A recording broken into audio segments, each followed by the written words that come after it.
The Mannix brothers. Jaguars snapped an 18-game road losing streak, and Lawrence threw for 226 yards and 3 touchdowns in a 38-10 blowout of a beat-up LA Chargers squad. Aaron Rodgers and the Green Bay Packers did just enough to beat Tom Brady and the short-handed Tampa Bay Buccaneers. Last year's NFL MVP threw for 255 yards and 2 touchdowns, and the Packers withstood a late rally led by Brady to hold off the Bucs 14-12. Over on the baseball diamond, Aaron Judge remained at 60 home runs, one short of Roger Maris's American League record when the New York Yankees' 2-0 victory over the Boston Red Sox was called after 6 innings because of heavy showers. With the 2-0 loss at Yankee Stadium, the Red Sox are now eliminated from postseason contention officially with 10 games still remaining in the regular season. In other Major League Baseball news, Stephen Kwan's career-high 5 RBI day featured 4 of them coming on his first career grand slam in the 8th inning as the Guardians beat the Rangers 10-4 to clinch the AL Central. And finally, locally, the I would have expected him to hit some home runs so we can make this interesting in October, but doesn't look that way. Best intro in the business. MANNIX and MANNIX. It seems like you have a tenuous grasp on the English language in general. Okay, well, filibuster with Jeff MANNIX. If it were a 1 out of 5 thing, and it is, what would you give me? The obvious 5-star rating, or would you be a liar? And Taylor Manning. A liar. Prime Red too. I don't know. Weird brother of Prime Red. Call 207-775-2217 or 1-866-811-9505. Good guy, my friend. I mean, brother in French. I don't know why I know that. I took 4 years of Spanish. You know Hermano? Hermano is brother in Spanish. As in, here's Hermano. Middays with MANNIX and MANNIX begins now. Here's Jeff and Taylor. You are going to fail and bomb and gag and fail and bomb. Yalla, let's go. Good afternoon. Welcome back to Middays with MANNIX and MANNIX. It's a MANNIX Monday edition, and it's our final hour of the show. Glad you could join us here today. Jeff and Taylor with you right now. Time to talk some college football. It's Talking Football with Malik Hall. He's a former college football coach. He's also the host of the Catch Up with Coach podcast. Malik, how you doing today? Hey, what a weekend once again. Not a boring one. Edge of your seat type games. Yes, it was a very good weekend of college football. All the top 5 won, but I want to get to the number 4 Michigan Wolverines here first in their Big Ten opener. They got a push at the Big House from the Maryland Terrapins. They're 3-0. They're unranked, but Tua's little brother looked all right in that game.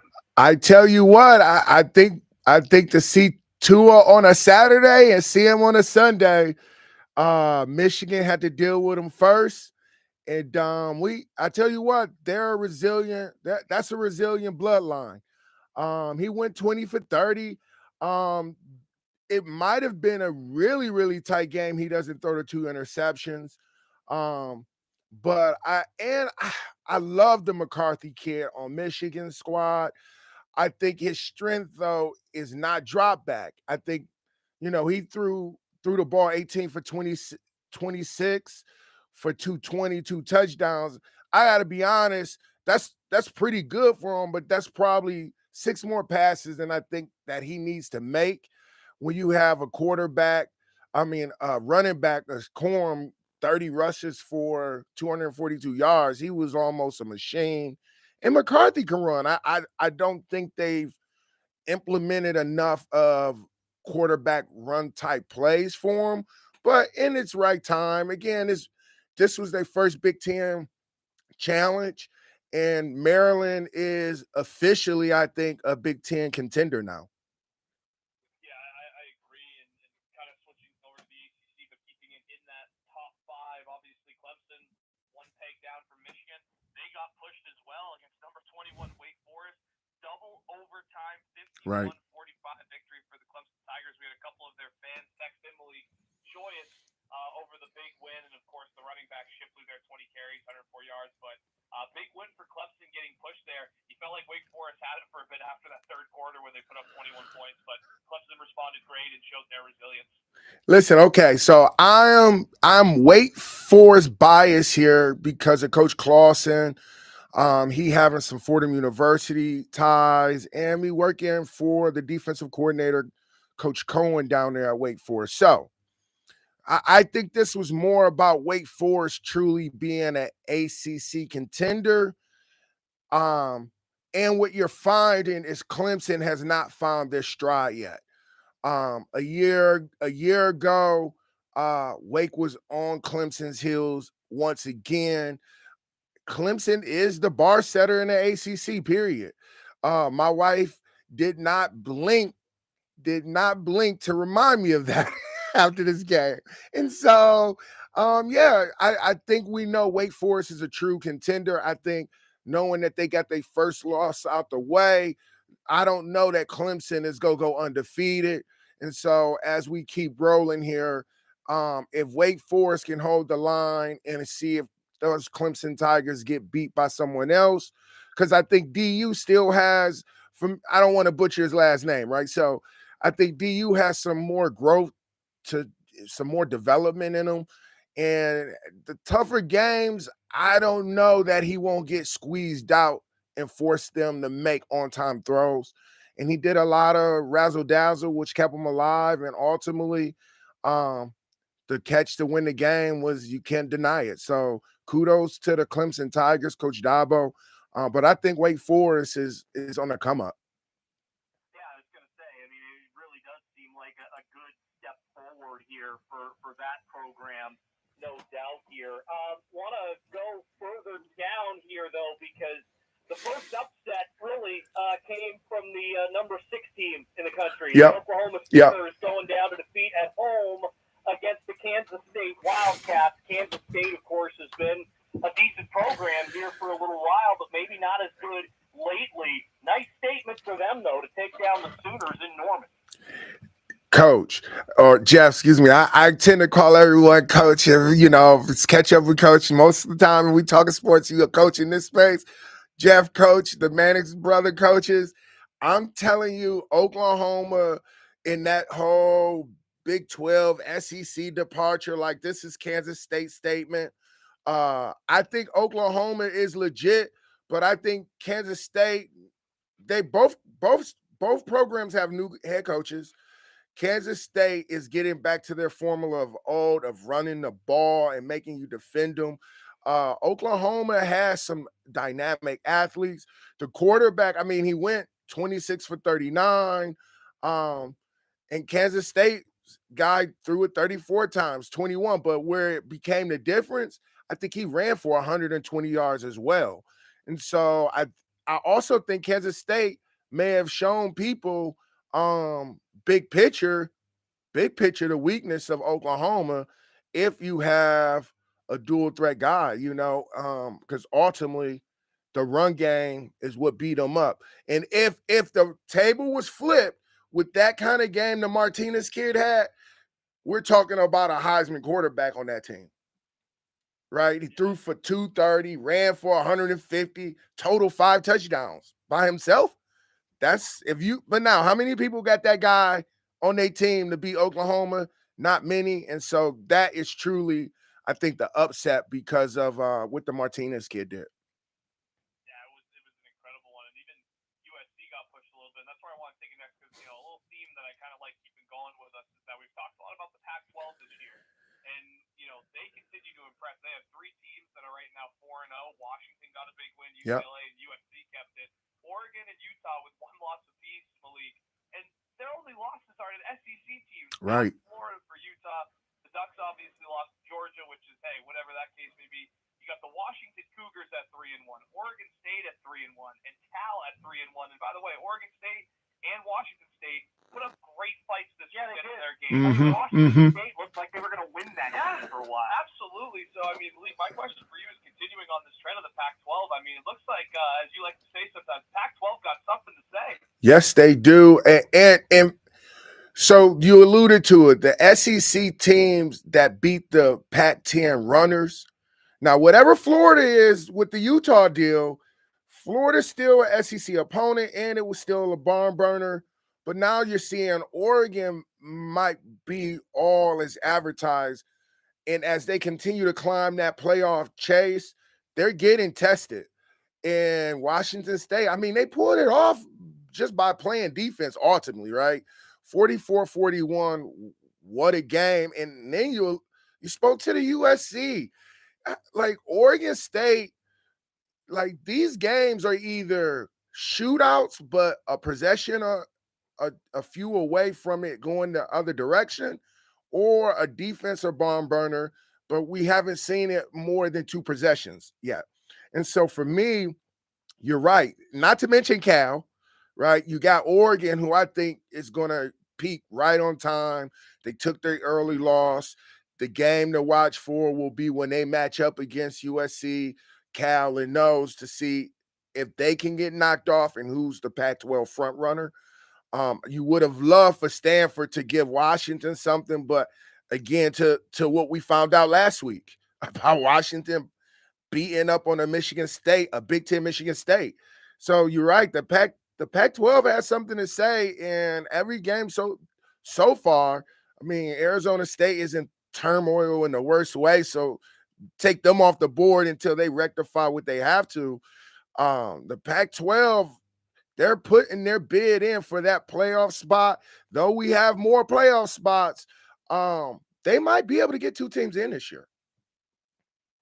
We'll certainly see there here in Tennessee. That's what I'm going to next year. Getting into the SEC here as they won a big one at home against Florida, and now find themselves ranked in the top 10 in the country at number 8 here. The Vols seem to be back, maybe thanks to Hendon Hooker with a 349-yard passing game. Hello, hot coffee. That kid showed up. I'm not sure what's going on at Florida, and so that's what I was speaking to them losing, the Utah losing to them early. Florida, we weren't sure what they were going to be. We weren't sure what Tennessee was going to be.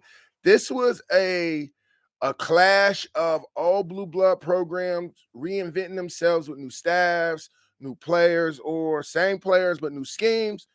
But you called it. The Booker kid, had the Hooker kid had an absolute day. He had 2 touchdowns for 350 yards. And for whatever it's worth, he only missed 4 passes.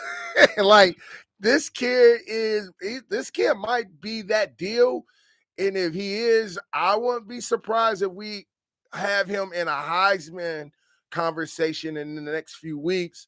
And I think they have to battle Alabama this week or next. Florida, on the other hand, that was a tough thing to watch. This kid that they had throwing the ball, he threw it now. He has a cannon. He threw it for almost just. Anthony Richardson, I like him a lot. He's a very, the dual threat, you know what I mean? I think he can bring it, but I'm with you. They're losing games, not winning with him. Right.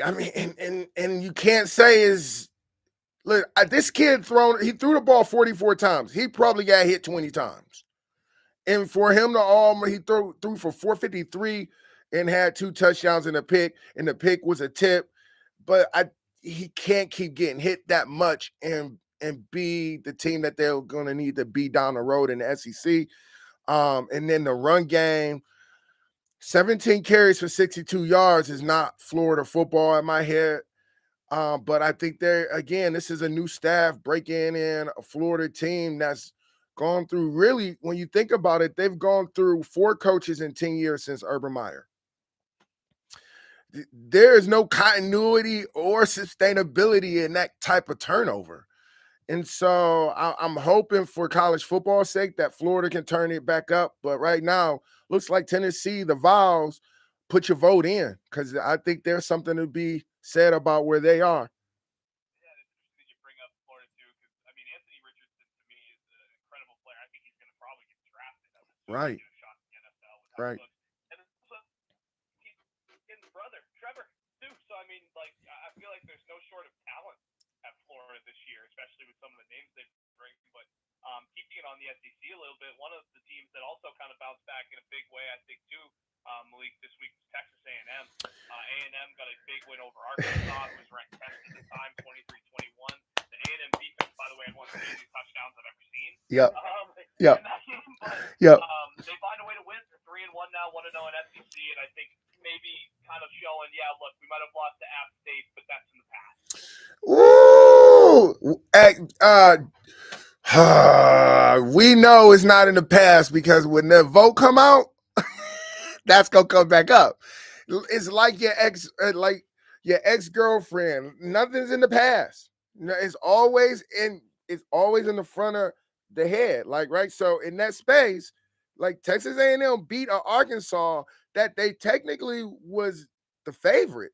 And the real question was Arkansas really a team to kind of keep your eye on. That was how I felt about it, especially consider Arkansas jumped out on Texas A&M.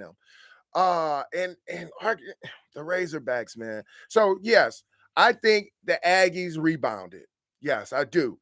I don't know that that's going to be a proven test because of what the expectation level is for the Aggies. A 23-21 barn burner with Arkansas just on reputation alone, not ranked. Jimbo had some words with everyone in that office today. You know what I mean? And so now I'm saying to myself, okay, if Arkansas can put the press to Texas A&M, what is Alabama going to do? Right? So like in my mind, as I delineate all the way down a few weeks down the road, I think Texas A&M, the jury's still out. I wish Arkansas was the team that said, "Oh, Arkansas, the Razorbacks are back," like we're saying about Tennessee. But I don't think that's the case. I think A&M got it done because they were in College Station. They have everything to prove that after that debacle against App State. And so I think they're still not done with that black eye. And with this tight game, I still think they have a lot to prove. And then my bad. No, go ahead, Jeff. Sorry. Oh, no worries. We talked a little bit about the U there last week. That's where I was going. They might be back. Well, I don't know now. No. After they lost by 2 touchdowns at home to Middle Tennessee. Yeah. I did see somebody on Twitter posit, a few programs that are, quote, back, but not really back. Miami and I'd say the Texas Longhorns might be atop that list at the moment. Yes, they're on that list too. Unfortunately, based on their opening with Alabama, we thought the Horns were back. Based on, what we were seeing with the U, A&M, it's so diluted. But that right there, getting 45 hung up on them at home. Middle Tennessee is a Sunbelt team. Like this is gonna sting for a long time. It makes you wonder, like, what college team in Florida is good right now? And that's the overarching thing to me is if Florida football is not good, is it all the Florida talent leaving? Or has everyone just caught up to the recruiting ways? Because in my mind, that they were running by Miami. It wasn't like, oh, this was a tight one. This wasn't a field. This was not what we just saw with A&M getting out of there about a hair they chinny chin chin with an SEC team. They got the doors blown off of them for all intents and purposes and ran by a Sunbelt team. So yeah, Miami's not back. Middle Tennessee, they were up 17-3 at the end of the first quarter. Yeah. Like the game was over Yeah. at half. I believe it was like 24-10 Yep. at half. Yep. Middle Tennessee, it was the whole game. They were in control. Yeah, and it says, oh man, Cristobal had a great thing going down there at Oregon, and now he's in Miami, and the boos are coming out as he watches. Right, as he watches his Oregon team push for another natty race. And it's the lore of the U is something else, man. The lore of Florida football, for that matter. And because of that rich history, that's though it may be 20 plus years old, every coach that has gone through there has yet to get it right from a sustainability standpoint. They may get some good games and some lightning in a bottle moments, but big picture, no one has been able to sustain it. and they've gone from everyone who's had success there in the past and that have played there. And so that's same to be said for the Seminoles, same to be said for Gainesville. So the Gators, the Hurricanes, and the Seminoles, I think, have officially lost their sauce. Well, there are some really good games coming up this week here, Malik, as well. Washington at UCLA on Friday night started off. There's a few really good ones in the SEC. Number 7, Kentucky, going to number 14, Ole Miss. Another good one in the SEC, second-ranked Alabama, 20th ranked Arkansas. Yeah. Wake Forest and Florida State are both nationally ranked. In the ACC, playing each other in Tallahassee. Maybe the big one in the ACC, though, 10th ranked NC State at 5th ranked Clemson. Any of those matchups that you're especially looking forward to this weekend here, Malik? I tell you, the one that is going to be the telltale for both programs, I think they're in somewhat the same state, is Kentucky to Ole Miss. Kentucky, Coach Stoops has been down there a little bit longer, so he's gotten it stabilized, in my opinion. He needs a game to get him over the hump and say, hey, not only are we not the most northern SEC team, like we're here to put our claim on the whole conference. And then you have the most southern, maybe, Ole Miss, Coach Lane Juicy Kiffin over there. He has a great thing going, but is he serious? And it seems like with him, he gets in this position where, oh, they're talking about him again. The Kiffin show is back, and then they drop it. And so that's the game to me that's going to set the SEC apart and set the tone for who's going to be a contender to Alabama or Georgia. And then from the Pac-12, Jeff, you touched on it. The UCLA game. Oh, no, excuse me. The UCLA, yep. Chip Kelly. How about that, right? Chip Kelly. I mean, all these Pac-12 teams are playing very well, played very well out of conference, came in conference and are beating the teams that they need to beat. And so this game is going to be a proven point for Washington. Are they serious and a real contender for the Pac-12 champion as we keep going? And can UCLA and Chip Kelly get back into a national conversation?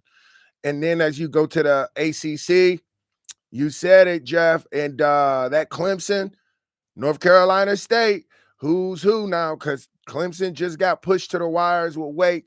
And I spoke to it. I don't know that Clemson is going undefeated in the ACC, and that will give Wake another shot on the back end. But we got some good football coming this week. I completely missed number 9 Oklahoma State going to number 19 Baylor. That's pretty good. Down to Big 12 too. Sorry to any Baylor or OK State fans that might be. No, not at all. Those just are time differences, and we don't get those premium channels out here on the East Coast. Oh, no, absolutely. Malik Hall, host of the Catching Up with Coach podcast and a former college football coach himself. Thanks so much for joining us. We'll talk again next Monday. Coach, one last time, Jeff, shout out to Lewiston getting a W, big time local W. Here we go. Lewiston coming up. Thanks, guys. Keep it local. You got it. Thank you very much to Malik Hall. Again, you can catch his podcast, Catching Up with the Coach. We'll be right back. It's Middays with MANNIX and MANNIX. All right, so that was it. We'll keep it rolling just so I can cover the NFL, get in, get out. We gonna treat this one like a 2-minute warning. Shout out to the MANNIX brothers. They are super dope, man. I enjoy working with them and working alongside with them as we talk local sports. All right, let me fix my mic here because I just want to make sure we get everything good. Okay, so here we go. The Lions. Where do I start? My feelings are hurt. My man Funky Flash, I love you, bro. I'm watching.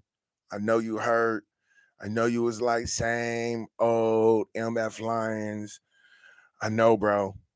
I know. I want you to know, and to all of my Michiganians and all of my Detroit Lions fans, I need you to understand that when we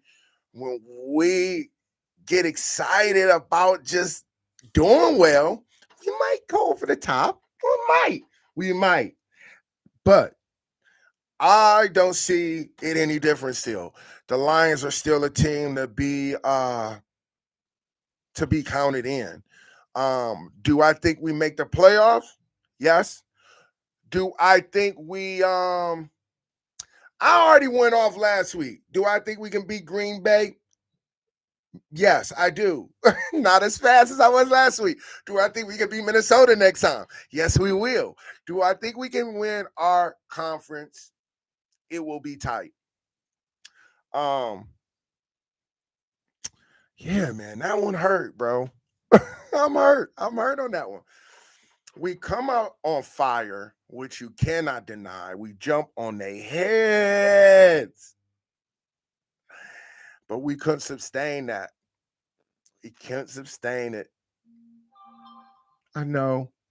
When you hear my phone go off, that's another example that the football guys are listening. It's just on time. It's just on time. I don't believe there is a NFL fan that has the pain that we have being a Detroit Lions fan. I don't think there's one. I really don't. Because all the teams that technically stink traditionally, they've done some things, move like the Rams used to stink, then they change their uniforms, then they move again. And I got a homie that believes if you change your uni and move, if you move then change your uni, you can almost win 2 Super Bowls in a decade. That's his belief. If you move, if you change your uniform before moving, he's saying, hey, you might get one. But he believes the formula is move, change, clear all things of old so you can move forward. And if you're committed to moving your football team, and if you're committed to clearing old logos, the old branding, all of that, because in the NFL, like that's a commitment. He believes you're committed to winning. And it's something to be said about that. As out there of a thought as it may seem, it's really not that out there. It really isn't. I have a coach. I used to work for a coach who used to tell me the small things will dictate how you handle the big things. And so my man Champ, follow him on social. He on social. If you want to win some money too, he'll get your odds right too. Yeah, so the Lions getting back on track. The Lions, we lost 24-28. I'm not going to go into the detail of it. I thought Goff played well. I think we need to give Swift the ball a little bit more. I think because we jumped out on him, I think we got a little lax. But it's hard to win, and you have to learn how to win. This is not like something you just do because you're a good player. Look, nothing that you do just because you're good is going to work out. If you're not sure of that, watch the NFL. These dudes are the best football players in the world, Craig, in the world. This is not even close. These dudes do that, and they do it well. And so just because you're good don't mean you go win. They practice too. I'm reminded, shout out Central Connecticut State University. Shout out my man, Scott Parsons, leader of the Gravediggers. Had his 40th birthday. Was able to be there. Love you, bro. How about that? They were able to go down there because it was at Minnesota or go up there. They was able to go to Minnesota and jump up out on them. Jump on them. Pop. When you jump on them hats say, hat. And that's what the Lions did. Now, I've learned my lesson. And my man Funky Flash, shout out Funky Flash at Twitter, Funky Flash Rob, I think, right? What is your Twitter handle, bro? I got to get that right. Because all of my social media Lions fans, we go hard on Sunday, baby. We go hard on Sunday. And I asked him once we jumped out, okay, once we jumped out 14-0 in the second quarter, I asked him, hey, are those bandwagon tickets still available? He said, yes, and he only got 2 left. That backfired on us both.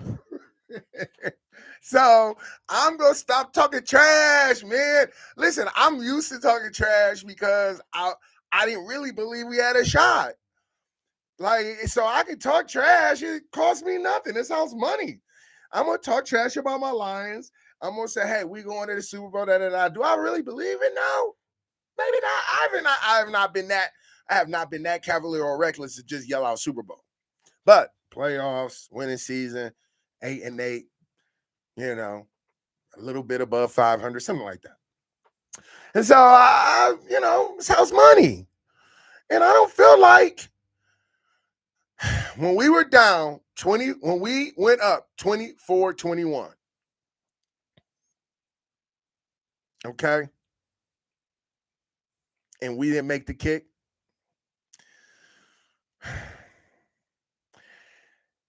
the football guys have a way of showing you why you need to make the play you need to make.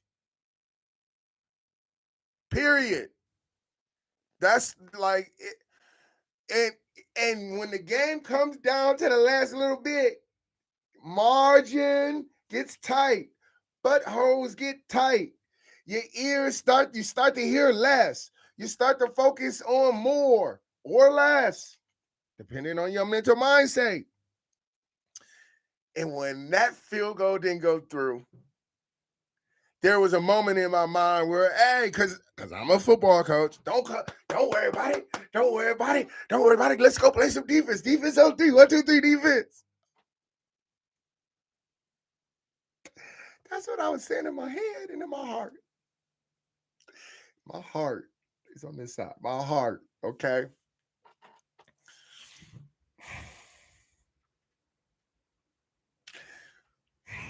We threw the ball too much. I don't want to throw the ball that many times. But that's what got us out the gate. I think we tried to kind of go sling it pound for pound with Cousins over there. Now, whether you're a Cousins fan or not, I am. He's a Michigan State guy. So I like Cousins. Golf, 25 for 41, 277 yards, 1 touchdown, 1 pick.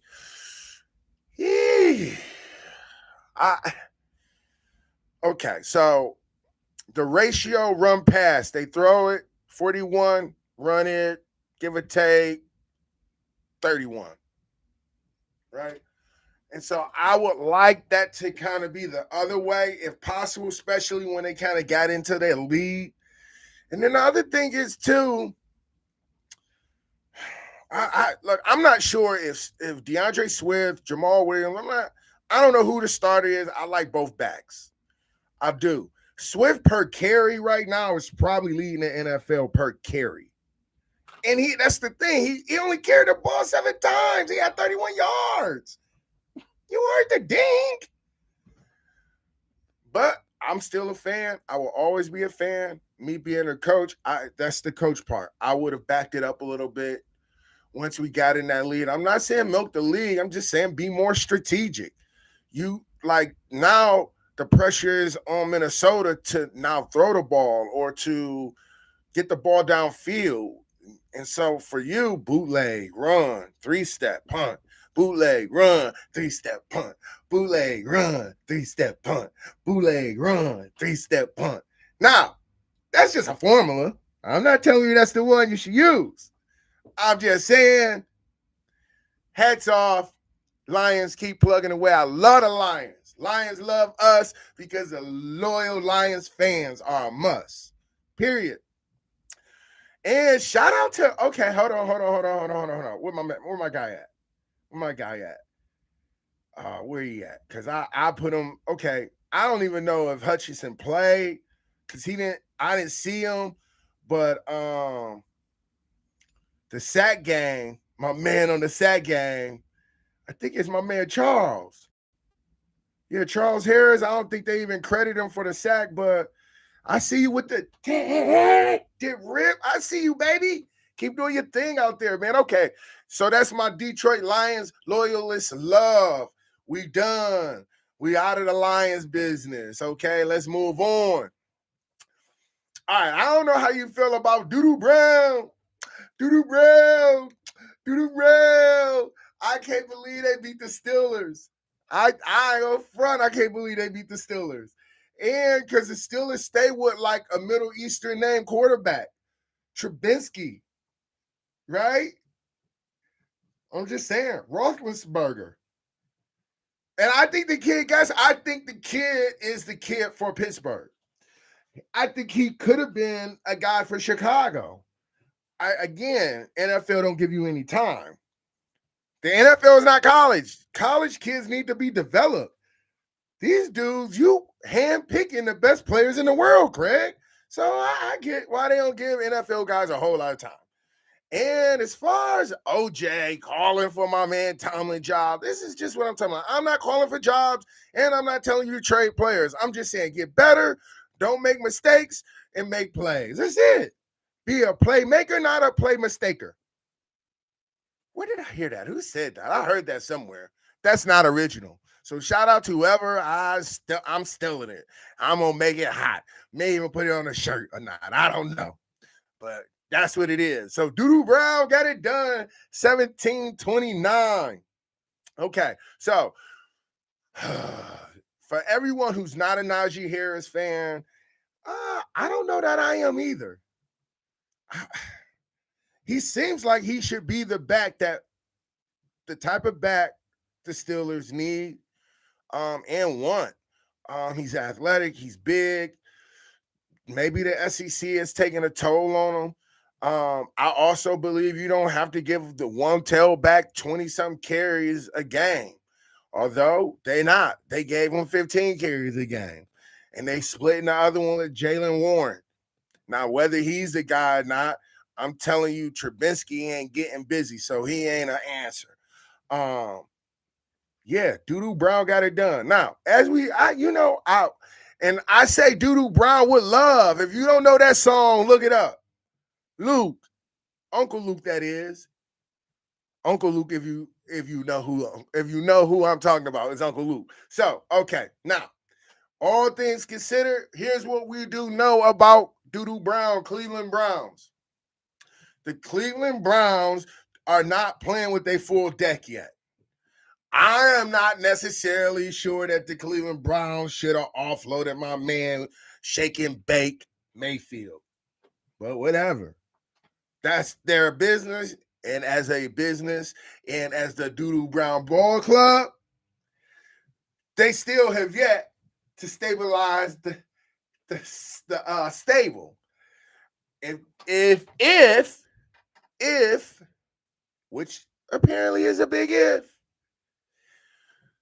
if Watson does come back, or if he doesn't, Brissett threw it for 21, went 21 for 31, 222 touchdowns, and Amari Cooper got up out of Dallas, went to Cleveland, and started getting busy again.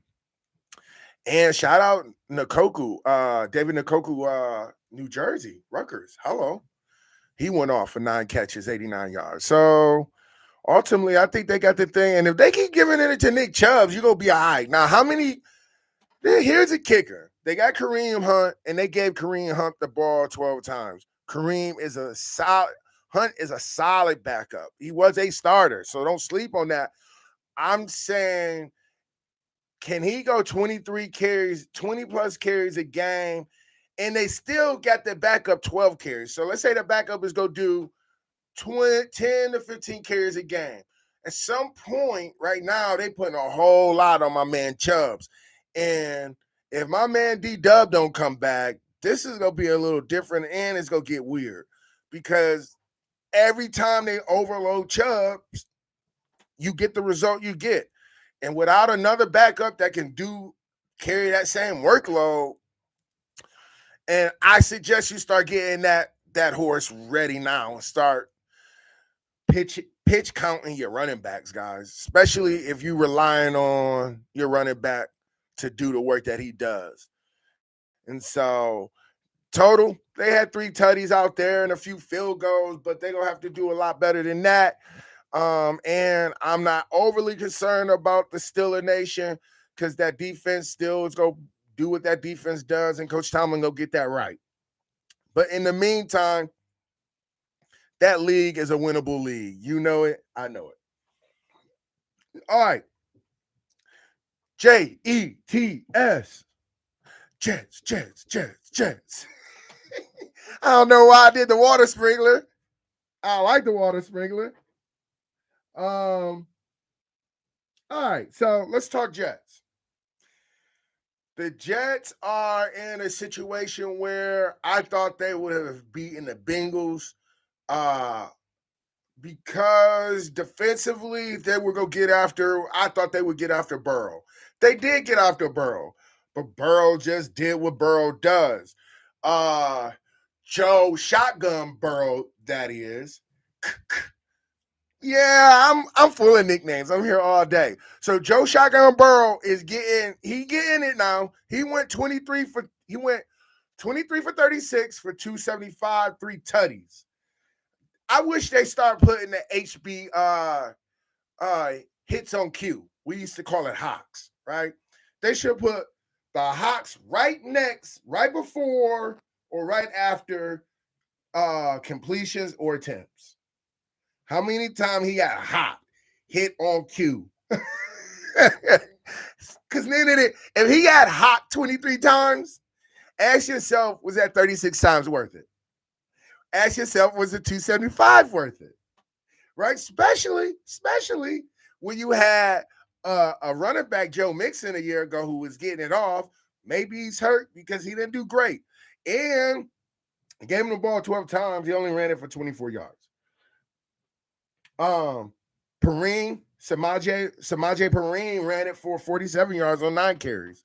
I mean, I love those odds. That's 5.2 a carry.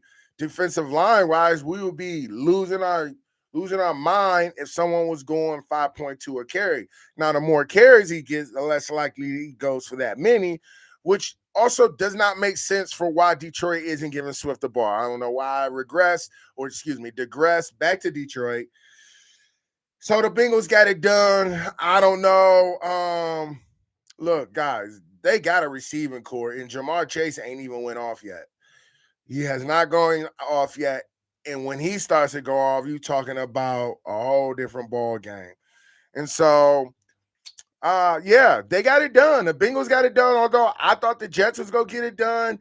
And again, the Jets are in a whole kind of, they're restructuring. They starting quarterback. They still playing with my man Joey Flacco. I've played against Joey Flacco. He can throw it 52 times, but that defense cannot hold Joe Shotgun Burrow, and they're throwing it 52 times. Now, granted, they got down early, but not enough where they had to throw it 52 times. I mean, but what do I know? But I like Flacco. You know what I mean? I just think you throw it 52 times, a whole lot went wrong. There's only a few QBs. Check that fact, Hall. How many QBs have thrown the ball more than 50 times and won? What are their names, and how many times did they win when they threw it more than 50 times? 52 times. He threw it 52 times. Now, don't get me wrong. I played 85 snaps and blitz 69 times. So now I'm not telling you we won. My point is we got our teeth pushed in. Bing. If you got to blitz that much just to keep the dogs off of you, you go give up that much that you blitz. If you got to throw it that much just to stay involved, you go give up that much in what you throw. Bing. I don't know. You like my little add-ons? I did too. That was pretty cool. All right. Anyway. All right. What else we got? Okay, the Jets took an L to Saints. Hey, champ, I need to know, is Jameis going to be a Super Bowl winning quarterback? Is Jameis a generational quarterback? That's what I need to know. Because again, here it is again. Bing! Throw the ball 41 times. If you are short anywhere in the space, short of 10, if you're 10 passes short of 50, 9 passes short of 50, bing, you're probably not going to win. I don't even know that as a coaching fact. That's empirical data. I'm just telling you. And I don't, and look, sometimes you got to throw it that much because you're down. But how do you get in that position where you're down that fast, the defense is giving it up that fast, or you turning it over, or your special teams? So from a core foundation, that's why. Every time I've gotten down that much, where I've had to blitz that much or throw it that much, as a coach, I'm telling you, structurally, it went wrong early. And like the foundation, the bottom drop. And it ain't moving. I'm telling you, that's what happens there. Okay. Yeah. So, yeah. What was I going with that? Yeah, Jameis is Jameis. I don't know. They got. It's early, so maybe people are working out their kinks. Run the ball. I don't think anything is wrong with running the ball. Like 41 times, he went 25. This dude went 25 for 41. He threw it for 350. If you throw it over 200 yards, you're not impressing me if you threw the ball that like much. Like, and I'm not taking shots at, like, players play, coaches coach. You run the play that's called. And coaches are calling the play because they think they can it will work. So no one's going out there and saying, hey, fan base, hey coach, watch me screw this up. No one's doing that. So I understand that there are some philosophies you just may have some different philosophies. Okay, maybe circumstantial, maybe philosophy driven, it may be talent driven. All things considered, throw it less. And I love throwing the ball. My last outing, we tried to throw the ball every chance we got, but that was a talent base. Our quarterback had a cannon. We had 6'1" receivers everywhere at a Division III level. What we couldn't get or sustain or substantiate was a full-time running back. And when we did, they either got hurt, the pandemic happened, or they transferred. That is normally the case. So you either are throwing the ball because of circumstances, you're either throwing the ball because it's situational, or you either throwing the ball because it's foundational. It's your philosophy. So be that as it may, I don't know if Jameis is a 40, 50 time a game gunslinger. I don't think he is. I like Kamar and I like Mark Ingram better. I like give them the ball 40 times. Let him throw the ball 20 times. And you're like, Coach, well, you're a defensive guy. That's the only reason you want to run the ball. No. As an offense, as a head coach, we were a spread 4-5 wide. I get more flack as a head coach for not running the ball, I think. I didn't listen a whole lot, but I would assume because I knew what we were doing. And so I assume they know what they're doing. So keep doing what you're doing. I wish you all the best, health, prosperity, and dubs, period. All right, so now let's go to the Chiefs Colts. Who would have thunk it? Matty Ice Ryan is back? Is he? Is he? He is cold as ice. He is cold as ice. I don't know if it's some Chief drama, but that was a ball game. And the Colts have been nondescript all year. And they held the Chiefs at 17 points. Now, they are 1-1-1, the Colts. All right, now, whatever you think or whatever you think's going on in title time with the Chiefs, look, man, coaches and players, they have disagreements. That's not the reason they lost. That could add to some of the reason they lost. But Matt Ryan threw the ball 27 for 37. He missed 10 passes, 2 touchdowns, and they ran the ball 24 or 25 times. That's a formula. I'm telling you, the formula is consistent. And you know who set formula? Bill. I get Bucks, and I get championship belts, Belichick. And so as we move on to the next game, because the Chiefs lost, yeah, Mahomes didn't play well. No one played well, really, for the most part. I mean, Mahomes threw one touchdown, one pick. He gonna throw the ball. He gonna run all over the place. Okay. He also is their leading rusher. That isn't an Andy Reid ball club gone bad. And Andy Reid got a championship. Andy Reid created the Philadelphia Eagles that you love today. That's his team still. That's his DNA still on that squad. So I love Andy Reid. And so shout out. They go get it right. But right now, the Colts got them to get it wrong. And we moving on to we already talked about it. So let's just jump right in it. We finished. And I said it. The Jalen Hurts method works. Now, if you want to be that guy to act like, oh, no, everyone on Jalen, everyone on Jalen jock now, everyone on the Jalen bandwagon. Bro, he is a SEC national championship quarterback, before he transferred, come in to win the SEC championship game, transfers, goes to Oklahoma, gets into a title game there, graduates, takes over for Carson Wentz in a see how quick you lose, boy. The man got a Super Bowl. Man, Nick Foles, he replaces a Nick Foles and Carson Wentz in Philadelphia.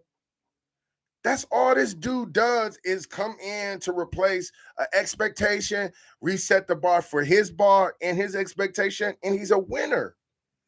Cool, calm, collective. He know what he's doing, and he's a distributor. He's a leader. Trust the Jalen Hurts method. A little bit of this, a little bit of that, and a lot of bit of W's. That's what you want. That's what you want. And that's what Jalen Hurts go get you. I don't know what the Commanders doing. Like, I don't know what they doing with their club name. All right, here we go. Ravens. My man, Lamar Action Jackson. Yo, I don't care what you say. Bill Belichick got that game down to 2 possessions. Here's what I've learned about just watching Bill Belichick and dissecting their deals, right? And I've only had to do this one time in my career. But when you're severely outmatched, you can legitimately create a time window and allotment of plays. So when next time you want to see how Bill Belichick plays and how he game plans, look at the time of possession. That'll be a telltale for if he's on time. If his game plan is where he wants it to be. Okay. And I'm telling you, if he loses time of possession, a turnover happened at a time that it cannot happen at. And I won't even tell you he accounts for a mistake. But what you cannot account for in a formula like this of a time possession and allotment of play formula is turnovers. The turnover will swing the formula and turn it all off. It will change everything. So, big picture, time of possession will be the key to the Patriots winning and victory, period. Because now that means that I'm controlling my third downs. If they're in more than, like, again, to an exact number, if there are more than 15 third downs, that's not a favorable Bill Belichick game. They're in a shootout now. And he does not want to be in a shootout. Second part, turnovers. That is the part that if he can keep him turning the ball over, that game goes down to the fourth quarter. And now you go find out what Bill Belichick got up his sleeves and the discipline of his group, period. Now, he's going to be outmatched in a lot of these games, but it's chestnut checkers, baby. And this man is a wizard on that board. And I'm just telling you. So the time of possession, check it out. The Ravens had the ball 30 minutes and 36 seconds. The Patriots had the ball 29 minutes and 24 seconds. It's the turnovers, bro. If they do not turn the ball over, and they lose games by a field goal, or who had the possession, or who had the ball last, or who couldn't get the stop, I'm telling you, Bill Belichick's okay with that, period. Every time. And unfortunately, Patriots fans, you've been spoiled. And so you don't even know how to handle like being in real battles. You are not battle tested. You're championship approved. And that's your problem. You've been championship approved so long. Now y'all feel like y'all need to fire Bill Belichick. Now y'all feel like Max stink. He did throw 3 picks. That's unacceptable. I'm sure he go address it. They go address it. But do not sleep on Bill Belichick. I'm just telling you, in the Max sauce. They're going to be all right. They're going to be all right. Yeah, but again, everybody had this game, Lamar Jackson blowing the Patriots out. And I'm saying to you, Lamar and them got it going in the second half. The turnovers started to unravel in that third quarter when they went on a 17.7 run. The Patriots were only able to answer with the 1 touchdown because they turned it over twice. So outside of that, if I'm looking at the Patriots game plan, like, do not be enamored and look for a whole lot of explosive plays. Yes, I think they running backs are in a good space. I think they can continue to divvy up the ball between the both tailbacks, Harris and Richardson. Like, don't trip, guys. That's all I'm saying. Excuse me, Stevenson. Stevenson and Harris, like, combined, only ran the ball for 23 carries. And all I'm saying to you, like, they threw the ball 32 times. There's your circumstance, there's your foundation, and your talent.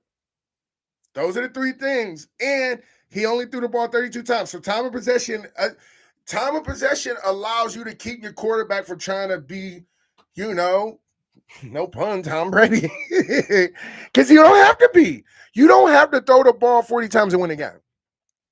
But I don't know how many coaches, like, I was groomed by an old school coach who showed me how to look at the stat sheet for the stat and to tell you to make up the team. I watch a lot of these games, but if I didn't, I could tell you who's who based on the stat sheet. Time of possession is a way to do that. And so in that time of possession, the Patriots go be fine, man. They eliminate them late turnovers. They're going to be all right. All right. Raiders, Titans, my man, Coach House, you got it done. I know it's stressful in the league. I don't want nothing for y'all to get it done. And y'all was in Tennessee. I'm glad y'all weren't in Vegas because I can only imagine how much more difficult it is to play in Las Vegas if you are an NFL team. You got time, money, women, all 3 of those added with alcohol and drugs that are legal. Not a good mix for a game day in the NFL. So kudos to the Titans getting this thing on track. I don't know how much they're going to be able to give it to King Henry. I just don't know. Because